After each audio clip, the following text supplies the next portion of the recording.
நல்ல ஆண்டவரே, தம்மை நன்றியோடு துதிக்கிறோம், தம்மை ஸ்தோத்திரிக்கிறப்பா. ஆண்டவரே, இந்த நாளுக்காக நன்றிப்பா. எங்களோடு பேசுங்கப்பா, பேசும் தெய்வம்ப்பா. ஹல்லேலூயா, உமக்கே ஸ்தோத்திரம், உமக்கே ஸ்தோத்திரம். தேவன் எங்களை ஆசீர்வதிக்க வேண்டும் என்று கெஞ்சுகிறோப்பா. நீர் ஆசீர்வதிக்க வேண்டும். உம்முடைய ஆசீர்வாதத்தை நாங்கள் மிகுந்த ஆண்டவரே ஆவலோடு எதிர்பார்க்கிறோம், ஆவலோடு எதிர்பார்க்கிறோம். நீர் எங்களுக்கு நன்மையை தர வேண்டும். நீர் தராவிட்டால் இந்த உலகத்தில் யார் தர முடியும்ப்பா? கர்த்தருடைய ஆசீர்வாதமே ஐஸ்வர்யத்தை தரும், அதனோட அவர் வேதனையை கூட்டார். கர்த்தர் ஆசீர்வதிக்கும் போது, பரலோக ராஜ்யத்திலிருந்து ஆசீர்வதிக்கும் போது அதை யாராலுமே தடுக்கவே முடியாதுப்பா. எங்கள் பிள்ளைகளுக்கோ எங்களுக்கோ நீர் செய்ய போகிற அதிசயமான நன்மைகளுக்காக, கிருபைகளுக்காக உமக்கு நன்மை நாங்கள் ஸ்தோத்திரிக்கின்றோம், ஸ்தோத்திரிக்கின்றோம் ராஜா. உமக்கே நன்றிப்பா. எங்களோடு பேசுங்கப்பா, பேசுங்க. ஒவ்வொரு இருதயத்தையும் தேற்றுங்க, ஆற்றுங்க, உயர்த்துங்க. மேலான அனுபவங்களை தாங்க. நாங்கள் இந்த வார்த்தையை கேட்கும் போதே எங்கள் இதயம் மறுரூபமாகட்டும், மறுரூபமாகட்டும். நாங்கள் உமக்குள்ளே மேன்மை அடைய வேண்டும். உங்களை எங்களுக்கு ரொம்ப பிடிச்சிருக்கு ஆண்டவரே, எங்களையும் உங்களுக்கு பிடிச்சிருக்குப்பா. அதனால தான் நீங்கள் உயிரே கொடுத்தீங்கப்பா. நன்றிப்பா. எங்களுக்காக உயிரை கொடுத்து 3வது நாள் எழுந்து இன்றைக்கு எங்களுக்காக பிதாவினுடைய சமூகத்தில் நீர் பரிந்து பேசி கொண்டிருக்கிறேன். எங்களுடைய பலவீனத்தை ஆண்டவரே நீர் பலப்படுத்துகிற தேவன், எங்களுடைய குறைகளை நிறைவாக்குகிற தேவன், பாவங்களை மன்னித்து எங்களை ஆசீர்வதிக்கிற தேவன். எல்லாருக்கும் முன்பாக உன்னை நான் மேன்மைப்படுத்துவேன் என்று சொன்ன வாக்குத்தத்தத்தை நிறைவேற்றுகிற ராஜாப்பா நீங்கள். ஹல்லேலூயா ராஜா, உமக்கு ஸ்தோத்திரம், ஸ்தோத்திரம், ஸ்தோத்திரம். நன்றிப்பா. பேசுங்கப்பா, ஸ்தோத்திரப்பா. இயேசுவின் நாமத்தில் நல்ல பிதாவே, ஆமென், ஆமென். கர்த்தருக்கு ஸ்தோத்திரம். உங்களை கர்த்தர் ஆசீர்வதிப்பாராக. இந்த நாளில் நான் கர்த்தருடைய வார்த்தையை உங்களுக்கு எடுத்திருக்கின்றேன். அதாவது தலைப்பு என்ன அப்படின்னா, மகா புத்திசாலி ப்ளஸ் அழகு. பயங்கரமான ஒரு புத்தியுள்ள ஒரு பெண். ஆனால் அந்த பெண்ணுக்கு என்ன இருந்துச்சு அப்படின்னா, அழகும் இருந்தது. அப்போது ரெண்டுமே இருந்ததுனால அவங்க ரொம்ப ஆசீர்வதிக்கப்பட்டிருக்காங்க. 1 சாமுவேல் 25வது அதிகாரத்தில் உண்மையாக நடந்த ஒரு சம்பவத்தை நான் உங்களுக்கு 30 நிமிடங்கள், அரை மணி நேரத்தில் உங்களுக்கு நான் இதை சொல்ல போகிறேன். இந்த 1 சாமுவேல் 25வது அதிகாரத்தில் 44 வசனங்கள் இருக்கின்றது. இது உண்மையாக நடந்த ஒரு சம்பவம். அதிலே ஒரு பெண் எந்த அளவுக்கு திறமையாக செயல்படுகின்றாள், புத்திசாலியாக இருக்கின்றாள் அப்படிங்கிறத குறித்து உங்களுக்கு கொஞ்சம் நான் விளக்கமாக இந்த 30 நிமிடத்துக்குள் சொல்ல இருக்கின்றேன். கர்த்தர் பேசுவார். அதே மாதிரி நம்முடைய வாழ்க்கையில் இப்படிலாம் நம்ம புத்திசாலியாக இருக்க வேண்டும் என்று நாமும் ஆண்டவர்கிட்ட மகா அந்த புத்தியை நம்ம கேட்க வேண்டும். அதுதான் இன்றைக்கு உங்களுக்கு இந்த செய்தியை தேவன் எனக்கு தந்து, இதற்காக நான் ஜெபம் பண்ணி கொண்டு இருக்கும்போது எனக்குள்ளே வந்த காரியம் அதுதான். நீங்கள் பெரிய ஆபீஸில் உட்கார்ந்துருக்கலாம், நீங்கள் பெரிய ஒரு அதிபதியாக இருக்கலாம், தொழில் ஸ்தாபனத்தை நடத்தக்கூடியவங்களாக இருக்கலாம், ஒரு பெரிய மேனேஜராக இருக்கலாம், எவ்வளோ பெரிய உயர்ந்த ஸ்தானத்துலேயும் நீங்கள் இருக்கலாம். அப்படி இருக்கிற உங்களுக்கு என்ன வேண்டும் அப்படின்னா, புத்தி வேண்டும். அந்த புத்தி தான் பெரிய ஆசீர்வாதத்தை நமக்கு தரும். 25வது அதிகாரம் 3வது வசனம், 1 சாமுவேல் 25:3.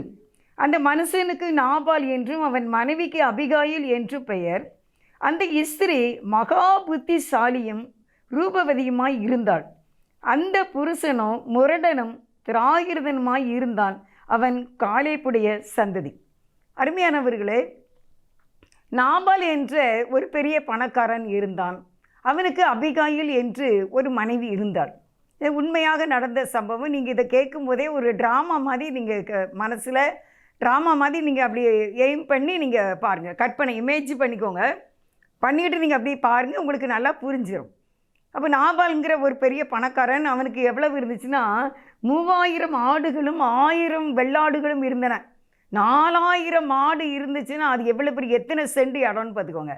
அதை கவனிக்கிறதுக்கு எவ்வளோ வேலைக்காரங்க, அந்த வேலைக்காரங்களுக்கு எவ்வளோ சாப்பாடு, இந்த ஆடுகளுக்கு எவ்வளோ சாப்பாடு, எவ்வளோ தீவனம் போடணும் பார்த்துக்கோங்க.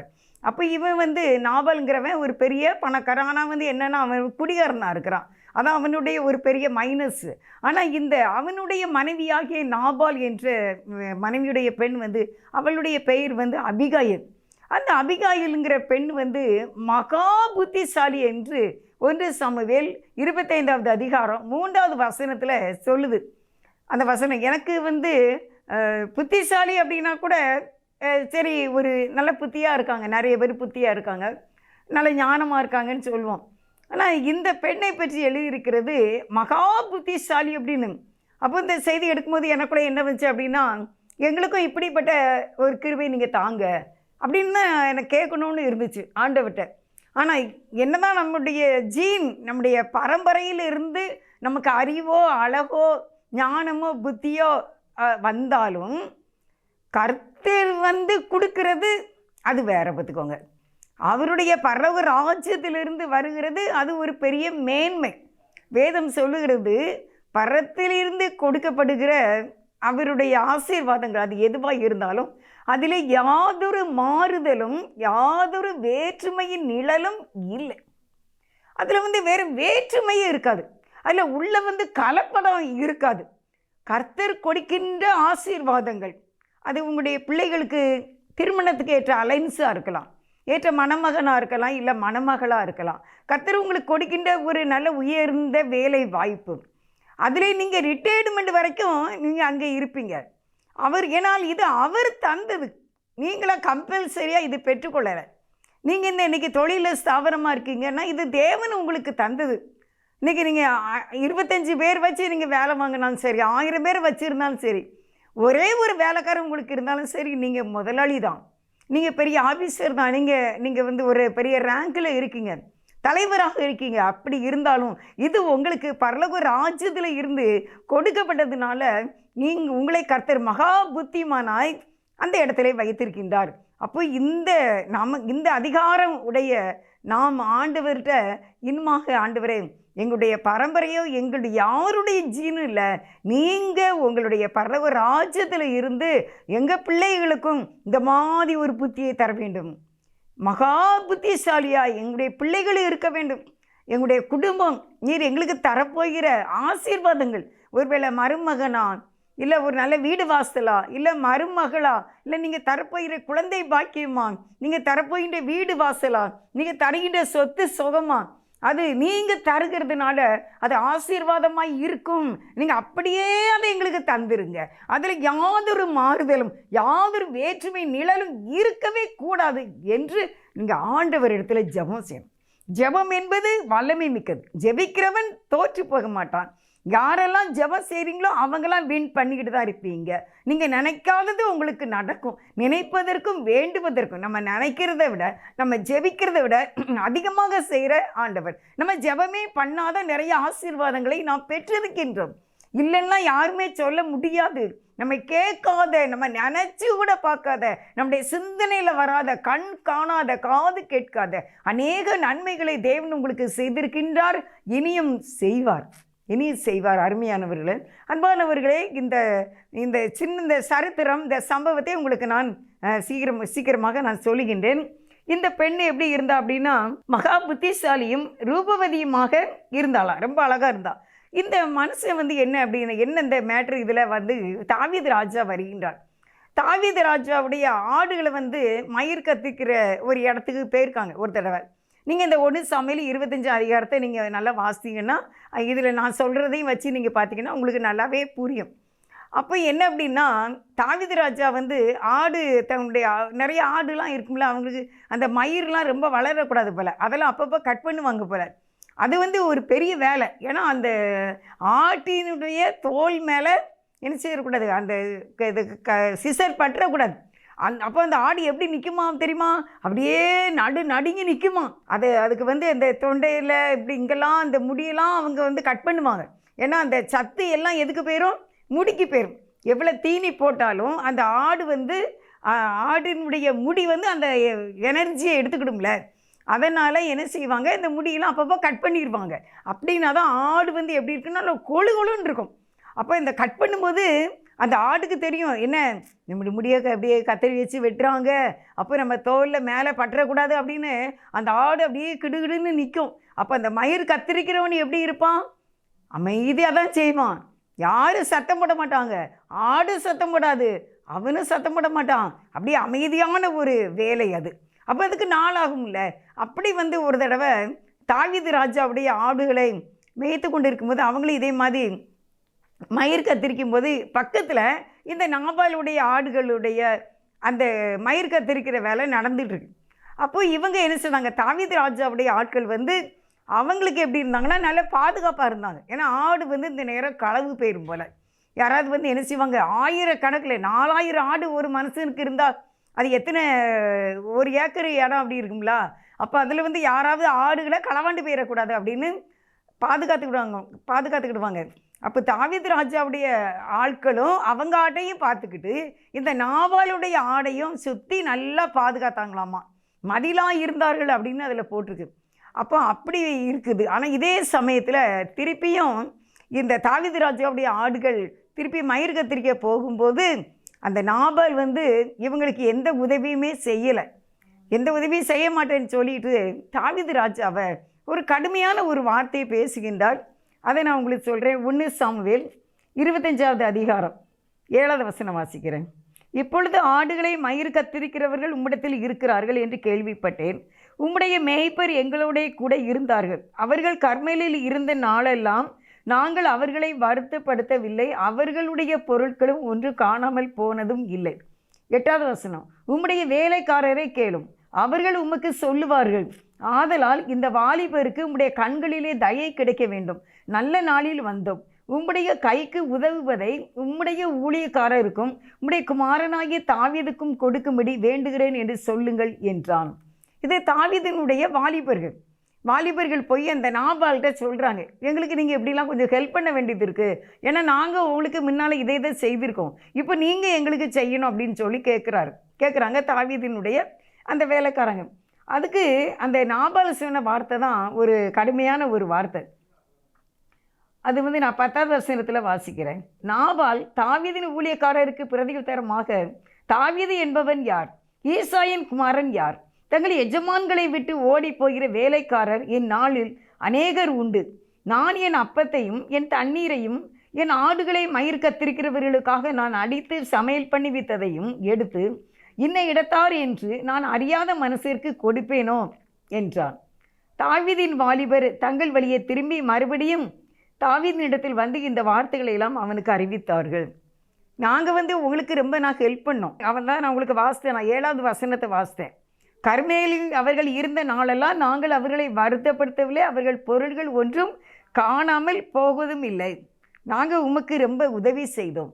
இப்போ நீர் எங்களுக்கு இந்த உதவியை செய்ய வேண்டும் என்று கேட்டதுக்கு அந்த நாபால்ங்கிறவர் என்ன சொன்னார் அப்படின்னா, தாவீதுன்னா யார், ஈசாயின் மகன்னா யார் என்ன. ஆனால் தாவீது ராஜாவாக இருக்கார். தாவீது ராஜாவை பற்றி தான் முதல் பெயர் சபா மட்டும் சாமுவேலின் நாட்களிலே தாவீதை குறித்ததான ஒரு பெரிய புகழ்ச்சி, பெரிய மதிப்பு மரியாதையும் தாவீதை குறித்து உண்டாகி கொண்டு இருக்கின்றது. கோலியாத் என்ற ஒருவனை யாராலும் கொல்ல முடியாததை தாவீது கொன்றார். அதனால் பயங்கரமான ஈசாயின் குமாரன் தாவீது என்றாலே எல்லாருக்கும் தெரிகிற அளவுக்கு இருந்த அந்த நாட்களிலே இந்த நாபால்கிறவன் கேட்காங்க, யார் அது, எனக்கு அவனை பற்றி தெரியாது என்ன. ஆனால் தன்னுடைய வேலைக்காரர், அவன் ஒரு வேலைக்காரன் சவுல்ங்கிற எஜமானை விட்டு ஓடி வந்துட்டான் அப்படிங்கிற மாதிரி ஒரு பரியாசமான ஒரு வார்த்தையை அந்த நாபால் சொல்லுகின்றார். ஒரு ராஜாவை நம்ம சொல்கிறவன் அப்படின்னு நான் நினைக்கல. சரி, ஒரு நாள் நம்முடைய ஆடுகளையும் மயிர் கத்திருக்கிறவனையும் இவர் பாதுகாத்திருக்காரு அப்படிங்கிற நன்றியும் இல்லை. நாளில் கூட அருமையானவர்களே, நம்முடைய வாழ்க்கையில் கூட இந்த மாதிரிலாம் நடக்கலாம். நீங்கள் எவ்வளவோ நன்மை செய்தாலும் சரி, நீங்கள் எவ்வளவோ இறக்கம் காட்டினாலும் அதெல்லாம் மக்கள் மறந்துடுவாங்க. ஆனால் அதை பற்றி நம்ம கவலைப்படக்கூடாது. நம்மளால் என்ன உதவி செய்ய முடியுமோ அதை செய்து கொண்டே தான் இருக்க வேண்டும். நீங்கள் நன்மை செய்ய அழைக்கப்பட்டவர்கள் நன்மையை செய்யுங்கள். நீங்கள் இரக்கம் செய்ய அழைக்கப்பட்டவர்கள் நீங்கள் இரக்கத்தையே செய்யுங்கள். நீங்கள் மன்னிக்கும் குணம் உடையவர்கள் நீங்கள் மன்னித்து கொண்டே இருங்கள். ஏனென்றால் பரலோக ராஜ்யத்தில் உங்கள் பலன் மிகுதியாக இருக்கும். நம்ம இவங்களுக்கு எப்படிலாம் இறக்குங்க காட்டினோமே, இப்படிலாம் நம்ம உதவி செய்தோமே, இவங்க என்ன இப்படி மறந்துட்டாங்க, இவ்வளோ நாளுக்குள்ளே மறந்துட்டாங்களா அப்படின்னு சொல்லி நமக்குள்ளே எண்ணங்கள் வரும். அருமையானவர்களே, ஆனாலும் நீங்கள் வேதம் சொல்லுகிறது, சத்துருக்களை சிநேகியுங்கள், உங்களை சபிக்கிறவர்களை ஆசீர்வதியுங்கள், உங்களை துன்பப்படுத்துகிறவர்களுக்காக ஜெபம் பண்ணுங்கள். இந்த வசனத்தை நான் கடந்த நாளில் வாசித்து பார்த்துக்கோங்க. அப்படியே வாசிக்கும்போது வெரி சஃபரிங், ரொம்ப சஃபரிங் தான், கஷ்டம்தான். சத்துருக்களை நம்ம ஃப்ரெண்ட் ஆக்குறது வந்து லேசா? நமக்கு விரோதமாக ஒரு கூட்டமே எழும்பி நிற்குது. 3 பேர் என்ன 5 பேர் நிற்காங்க, 10 பேர் நிற்காங்க நமக்கு விரோதமாக. இப்படிப்பட்டவர்களை நீ ஃப்ரெண்ட் ஆக்குன்னு தேவன் சொல்கிறாரு. அடுத்து பார்த்தீங்கன்னா, நீ உன்னை துன்பப்படுத்துகிறாங்களா, அவங்களுக்காக நீ ப்ரேயர் பண்ணு அப்படின்னு ஆண்டவர் சொல்கிறார். ஒருவேளை நீங்கள் எந்த விதமான ஒரு நெருக்கத்தில் இருக்கீங்களா? உங்களை துன்பப்படுத்துகிறாங்களா? உங்களை அற்பமாக நினைக்காங்களா? உங்களை மதிக்கவே இல்லையா? உங்களுக்கு எந்த வெல்கமும் பண்ணலையா? நம்ம செய்ய வேண்டியது, உன்னுடைய சத்துருக்களை சிநேகியுங்கள், உங்களை துன்பப்படுத்துகிறவர்களை சபிக்கிறவர்களை ஆசீர்வதியுங்கள். நீங்கள் ஆசீர்வதிச்சிட்டிங்கன்னு வச்சுக்கோங்க, அந்த ஆசீர்வாதம் அவங்களுக்கும் போகும், அங்கிருந்து அப்படியே அது உங்களுக்கும் வரும். நீங்கள் ஆசீர்வதிக்கிறவங்க ஆசீர்வதிக்கப்படுவாங்க, ஆனால் அதை விட எத்தனையோ மடங்கு டபுள் நீங்கள் ஆசீர்வதிக்கப்படுவீங்க. நான் பார்த்துருக்கேன்.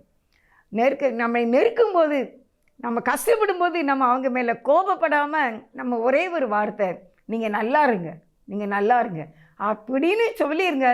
அவங்க நல்லா இருப்பாங்க. ஆனால் அதே இது நமக்கு ரிப்பீட் ஆகும்போது, நமக்கு ரிப்ளை ஆகும்போது ஏகப்பட்ட நன்மைகளை ஆண்டவர் தருவார். ஏனென்றால் சத்தியம் அப்படி சொல்லுகிறது, சட்டம் அப்படி சொல்லுகிறது. அந்த சட்டம் அது தன்னுடைய வேலையை நமக்கு செய்யும். சட்டம் அப்படி தானே சொல்லுது.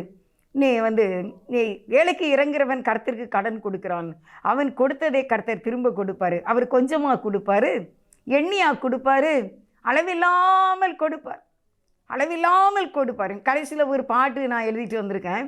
அந்த பாட்டை நான் படிக்கிறேன். என்ன கடைசியில் நான் படிக்கிறேன். அப்போது ஆண்டவர் நமக்கு, நீ இப்படி செய்து, சட்டம் என்ன சொல்லுது, உன்னை சபிக்கிறவர்களை நீ ஆசீர்வச்சிருப்பா, என்ன உன்னை துன்பப்படுத்துகிறாங்களா அவங்களுக்காக ஜெபம் பண்ணியிருப்பா, என்ன உனக்கு சத்துருவாக இருக்காங்களா அவங்கள நீ கொஞ்சம் ஃப்ரெண்டாக நினச்சிக்கோப்பா, கொஞ்சம் பார்த்து சிரிச்சுக்கோ. உனக்கு சிரிக்க முடியல, என்ன கஷ்டம்தான், சிரிக்க முடியல, என்ன செய்ய? ஆனால் சட்டம் சொல்லுத, கர்த்தர் சொல்கிறாரு, ஏசப்பா வாயால் சொல்கிறாங்களே, ஆண்டவரே எங்களுக்கு கொஞ்சம் உதவி செய்யுங்கப்பா, நாங்களும் புத்திமானாய் நடந்து கொள்ள வேண்டும் என்று நீங்கள் கேளுங்க. கர்த்தர் உங்களை மகா புத்திசாலியாக கண்டிப்பாக மாற்றி இன்னும் நீங்கள் உயர்வீர்கள், இன்னும் நீங்கள் உயர்வீர்கள். உங்களை வாழ வைக்க தானே ஆண்டவர் சிலுவைக்கு போனாங்க, அந்த கபால ஸ்தலத்துக்கு. நம்ம நல்லா இருக்கணுங்கிறதான் காடோட இஷ்டம். உங்கள் பிள்ளைய அரண்மனையில் வச்சு, பேலஸில் வச்சு, சிங்காசனத்தில் அழகு பார்க்குற உங்களுக்கு இவ்வளவு ஆசை இருந்தால், நம்மளை உண்டாக்கி உருவாக்கின ஆண்டவர் நம்மையும் சிங்காசனத்தில் வச்சு 4 பேர் மதிக்கிற மாதிரி வைக்க நினைப்பாரா? நினைக்க மாட்டாரா? நினைப்பாருங்க, நினைப்பாரு. பயப்படாதீங்க, தைரியமாக போங்க, தேவன் உங்களோடு கூட. இப்போ இந்த நாபால் இப்படி சொல்லிட்டார். ஆனால் தாவீதுக்கு ரொம்ப மனசு கஷ்டமாகி வரும் பொழுது என்ன நடக்கு அப்படின்னா, இதை அவங்க வேலைக்காரன் ஒருத்தன் பார்க்குறான். இப்போ தான் நான் மேட்ருக்கே வரேன். இப்போ அந்த வேலைக்காரன் ஒருத்தன் பார்த்து அந்த நாபாலுடைய மனைவிகிட்ட போய் சொல்கிறேன். அவங்க பேர் தான் அபிகாயில். அவங்க போய் சொல்கிறேன், என்ன சொல்கிறேன் அப்படின்னு சொன்னால், ஆனால் இந்த தாவீது இதை கேள்விப்படுறார். இதை கேள்விப்பட்ட உடனே அவர் 400 பேர் கூட வருகின்றார்.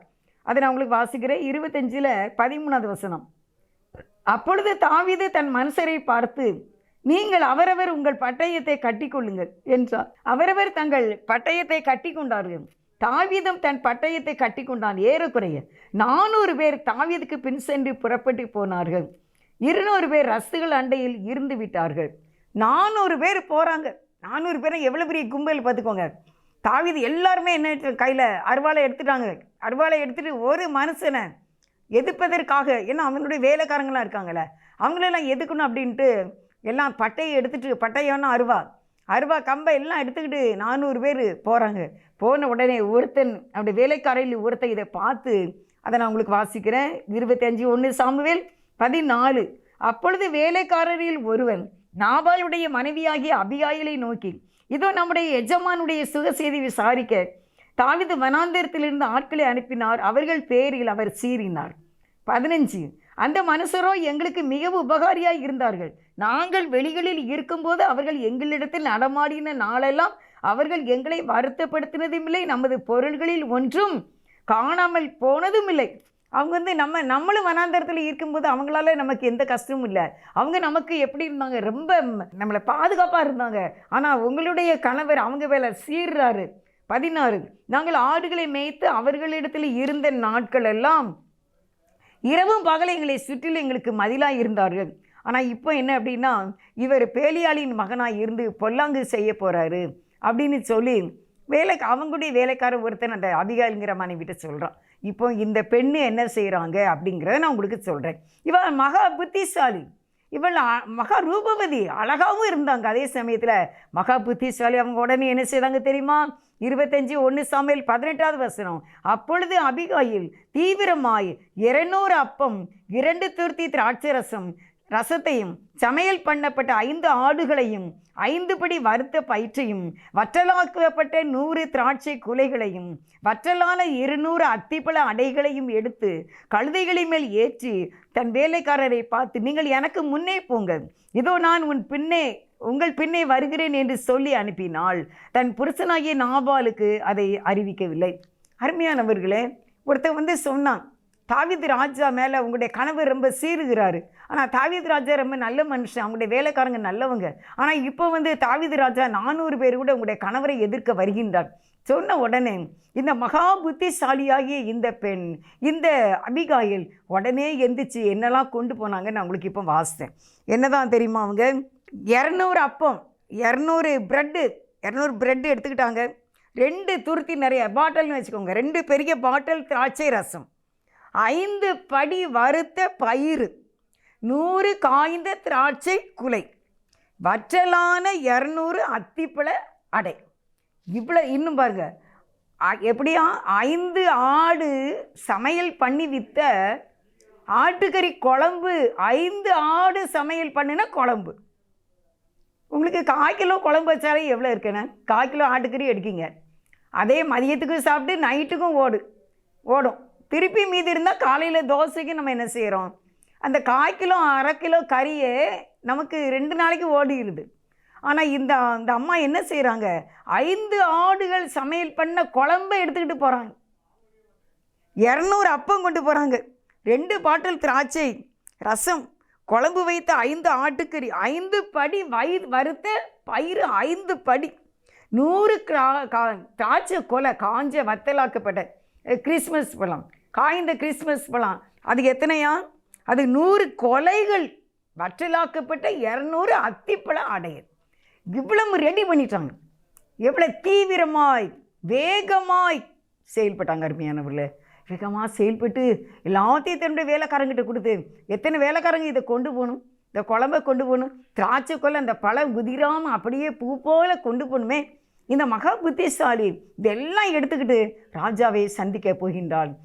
வேலைக்காரங்கிட்ட கொடுத்து, நீங்கள் முன்னால் போங்க, நான் பின்னால் வரேன். ஃபஸ்ட்டு கிஃப்ட்டு போட்டோம், ஃபஸ்ட்டு சீர்வரிசை போட்டோம், சீர்வரிசை போட்டோம், ராஜா பார்க்கட்டும், அப்படியே அவர் கோபம் என்ன செய்வோம், தணிஞ்சிரும், அவர் அமைதியாகிடுவார், அப்படின்னா நம்ம கணவன் பாதுகாக்கப்படுவார், நமக்கு பாதுகாப்பு அப்படின்னு இந்த பெண்ணு நினச்சது தான் மகா புத்திசாலி என்று நான் உங்களுக்கு சொல்லிக்கொண்டு இருக்கின்றேன். இந்த மாதிரி சூழ்நிலைகள் வரும்போது சில பெண்ணுன்னா என்ன செய்வாங்க? என்னால் என்ன செய்ய முடியும், எனக்கெல்லாம் வெளியே போக தெரியாது, எனக்கு ஒரு திசையே எனக்கு தெரியாது, எனக்கு யார்கிட்டையுமே பேசி பழக்கம் இல்லை, நான் என்ன செய்ய முடியும், எனக்கு இந்த ஊரில் யாருமே தெரியாது, தாவீதையே எனக்கு யாருன்னு தெரியாதுன்னு கூட இந்த அம்மா சொல்லியிருக்கலாம்.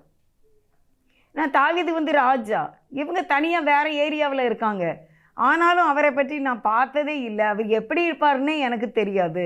இந்த சூழ்நிலையில் அவர் என்னமோ செய்துட்டு போட்டோம், எனக்கு என்ன அப்படின்னு சொல்லி இந்த பெண்ணு இருக்கலை. அதனால தான் அந்த பெண்ணு மகா புத்திசாலி என்று வேதத்திலே எழுதப்பட்டு இருக்கிறது.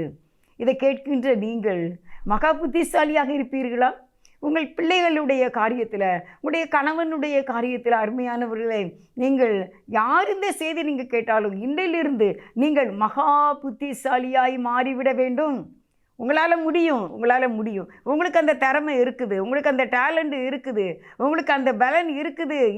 ஏன் சோர்ந்து போகணும்? ஏன் தளர்ந்து போகிறீங்க? எதுக்கு வெட்கப்படணும்? எதுக்கு தலை குனிஞ்சு இருக்கணும்? வேண்டாம், நீங்கள் தைரியமாக நில்லுங்க. ஏனென்றால் கர்த்தராகிய ஆண்டவர் உங்களோடு இருக்கிறார். தேவன் உங்களோடு இருக்கிறார். உங்களை அழைத்தவர் உண்மை உள்ளவர். அவர் உங்களுக்கு முன் செல்லுவார்.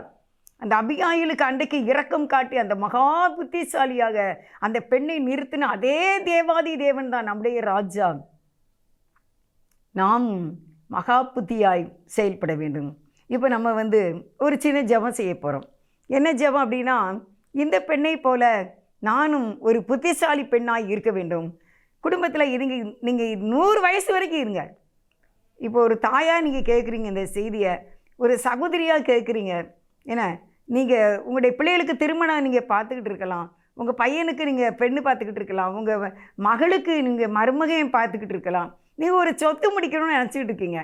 நீங்கள் எப்படி இருந்தாலும் இன்னும் வருங்காலம் எவ்வளோ வயசானாலும் உங்களுக்கு புத்தி தேவைதான். நீங்கள் 100 வயசு ஆனாலும் உங்களுக்கு ஞானம் தேவைதான், அறிவு தேவைதான். ஞானமே முக்கியம்.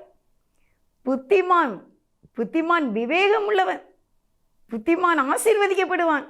புத்தியாய் நடந்து கொள்ளுங்கள் என்று வேதம் சொல்லுகிறது. ஒரு சின்ன ஜெபம் செய்வோம். உங்களை நேசிக்கிற எங்கள் நல்ல தகப்பனே, உமக்கு ஸ்தோத்திரம், உமக்கு ஸ்தோத்திரப்பா. நாங்கள் மகா புத்தியாய் நடப்பதற்கு எங்களுக்கு நல்ல புத்தியை தாரும். நாங்கள் ஞானமற்றவர்களைப் போல நாங்கள் வீணான அலுவல்காரராய் இருக்கக்கூடாது. எங்களுடைய மைண்டு ஷார்ப்பாக இருக்கணும். ஏசப்பா, எங்களுடைய மைண்டு தெளிவாக இருக்க வேண்டும்.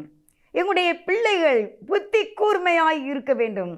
எங்களுடைய கணவர் புத்தி கூர்மையாய் இருக்க வேண்டும். மகா புத்திசாலியாய் இருந்து வாழ்க்கையில் நல்ல காரியங்களை அவர்கள் பெற்றுக்கொள்ள வேண்டும். அதற்கு அந்த மகா புத்திசாலியாய் எங்களுடைய குடும்பத்தில் ஒவ்வொரு நபரும், எங்கள் கணவரோ, எங்கள் மனைவியோ, எங்கள் பிள்ளைகளோ, எங்கள் மருமக்களோ, எங்கள் பேரன் பேத்தியோ எந்த காரியத்தையும் சமாளிக்கக்கூடிய திறமை மிக்க மகா புத்திசாலிகளாய் என் தேவன் நீர் மாற்றும். இன்றைக்கு ஸ்பாட் இமீடியட்லி இந்த நிமிஷத்திலேயே எங்களுக்குள்ளே அந்த மகா புத்திசாலியாய் நாங்கள் காணப்பட கிருபை செய்தருளும். அந்த கிருபை எங்களுக்கு தந்ததுக்கு நன்றிப்பா. யார்கிட்ட எவ்வளோ பெரியவங்களானாலும் நாங்கள் மகா புத்தி உள்ளவர்களாய் பேசுவதற்கு அந்த சாமர்த்தியமான குணம், அந்த தைரியம், அந்த மனப்பக்குவம், இந்த ஸ்ட்ரெயிட் ஃபார்வர்டான தெளிவான வார்த்தையை எங்களுக்கு தந்துருளுங்க அப்பா. இயேசுவே நாமத்தில் வேண்டிக் கொள்கிறோம் ஜீவனுள்ள நல்ல பிதாவே. ஆமென், ஆமென். அல்லேலூயா. தேவன் நம்முடைய ஜெபத்தை கேட்டார். உங்களுடைய சந்ததி மகா புத்திசாலியாக இருப்பார்கள்.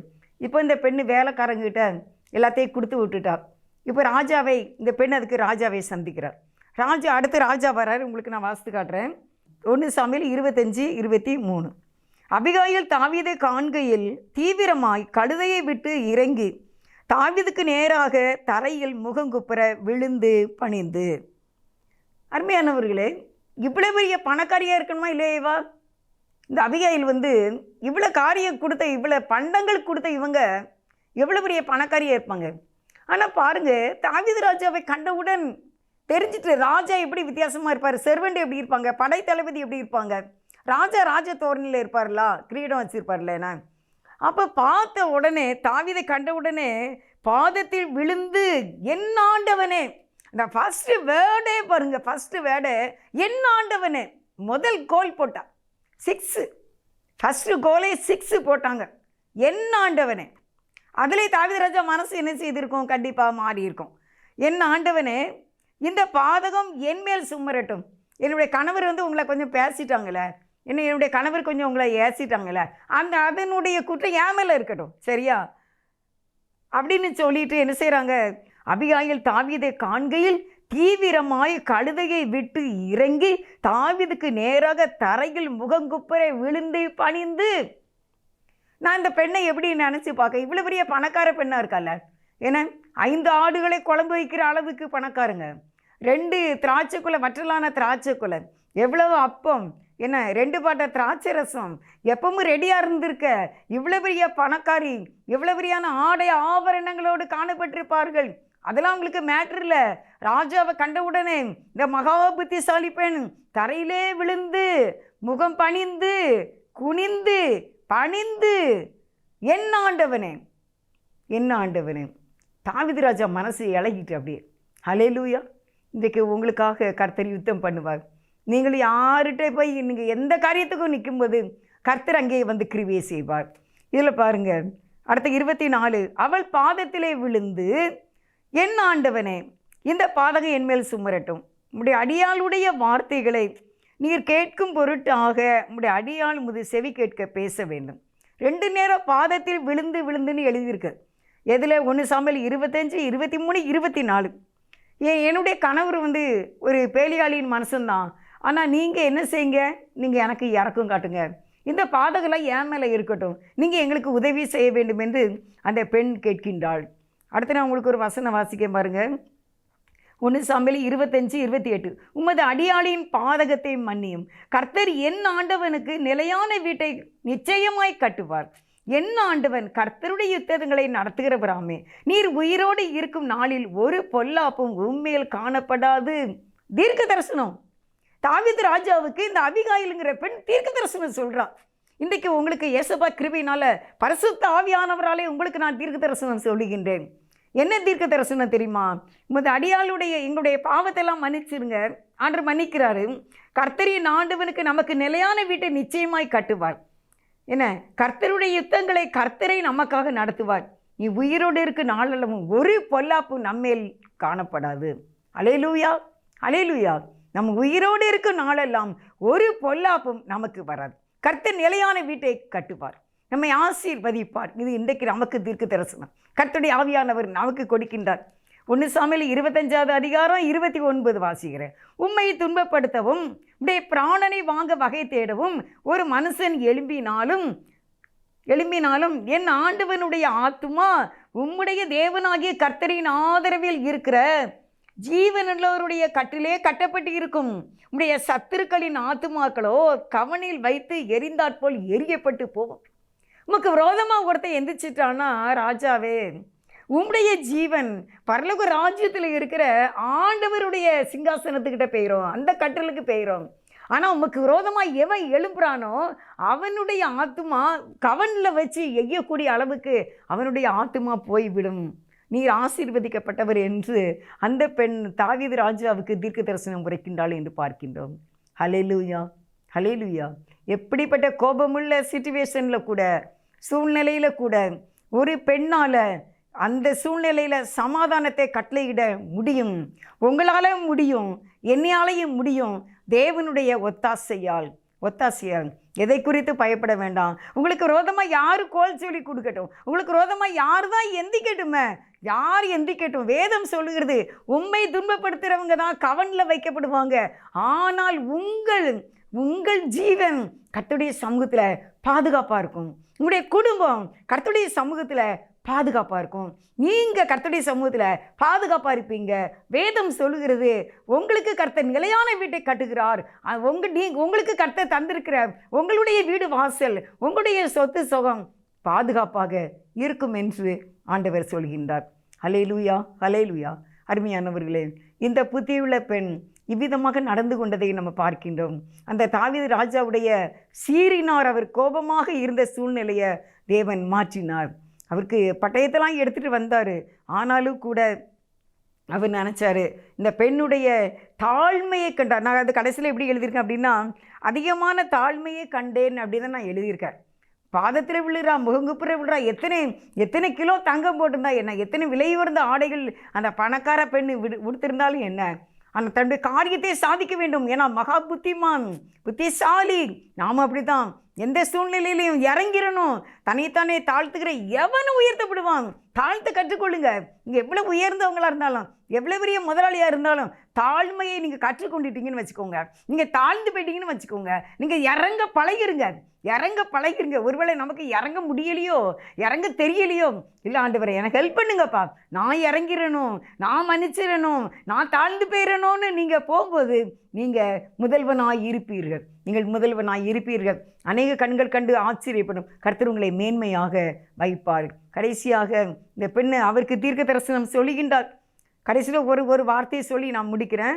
1 சாமுவேல் 25:30-31. கர்த்தர் உம்மை குறித்து சொன்ன நன்மையின்படி எல்லாம் இனி என் ஆண்டவனுக்கு செய்து இஸ்ரவேலுக்கு அதிபதியாக உம்மை நியமிக்கும் போது நீர் விருதாவாய் இரத்த சிந்தாமலும் என் ஆண்டவனாகிய நீர் பழிவாங்காமலும் இருந்தது உண்டானால் அப்பொழுது என் ஆண்டவனாகிய உமக்கு துக்கமும் ஈராது, மன இடரலும் ஈராது. கர்த்தரின் ஆண்டவனுக்கு நன்மை செய்யும் போது உம்முடைய அடியாளை நினைப்பீராக என்றாள். கடைசியில் ஒரு பெரிய விண்ணப்பத்தை வைத்து விட்டார். நீர் கண்டிப்பாக ராஜாவாக இருப்பீர். நீர் கண்டிப்பாக நீர் நிலையான ஒரு வீட்டை கட்டி நீர் ரொம்ப உயர்ந்த ஸ்தானத்தில் நீர் நிற்பீர். அப்போ உங்களுக்கு துக்கமும் இருக்காது, உங்களுக்கு மன இடரலும் இருக்காது, நீங்கள் நல்லா இருப்பீங்களே. அப்போ என்ன நினச்சிக்கோங்க. ஹல்லேலூயா, ஹல்லேலூயா. இதே மாதிரி தான் ஆண்டவர் நம்மை நினச்சிக்கிடுவார். நம்ம அவர்கிட்ட இறங்கும்போது, நம்ம தாழ்மையோடு போகும்போது, நம்மளையும் இறக்கம் காட்டும்போது, நம்ம மற்றவங்களுக்கு அன்பு செய்யும்போது, மற்றவங்ககிட்ட நம்ம தாழ்மையோடு நடந்துக்கிடும்போது, இறக்கத்தோடு நடந்துக்கிடும்போது, கொஞ்சம் மன்னிக்கும் போது, கொஞ்சம் சத்துருக்களை சிநேகிக்கும் போது, கொஞ்சம் சபிக்கிறவங்களை ஆசீர்வதிக்கும் போது ஆண்டவர் நம்மை நினைத்து கொள்வார். அவர் நம்மை நினைத்திருக்கிறார். அவர் நம்மை ஆசீர்வதிப்பார். அருமையானவர்களே, கடைசியில் அந்த அம்மா சொல்லிட்டாங்க, நீங்கள் கண்டிப்பாக ராஜாவாக இருப்பீங்க, நீங்கள் உயர்ந்த ஸ்தானத்தில் இருப்பீங்க. அப்படி இருக்கும்போது உங்களுக்கு துக்கமும் இருக்காது, மன இடலும் இருக்காது, என்னையும் நினச்சிக்கோங்க. அதே மாதிரி தாவீது ராஜா நினைத்தார். கடைசியில் இந்த பெண்ணை அந்த ராஜாவுக்கு மனைவியாக கூடிய சூழ்நிலையை தேவன் அங்கே உருவாக்கி அவர் நீயும் ஆசீர்வதிக்கப்படுவாய் என்று தாவீது சொல்லி இந்த சம்பவம் முடிவடைகிறது. அருமையானவர்களே, தேவ சமூகத்திலே நான் ஒரு பாட்டு படிப்பேன்னு சொன்னேன்.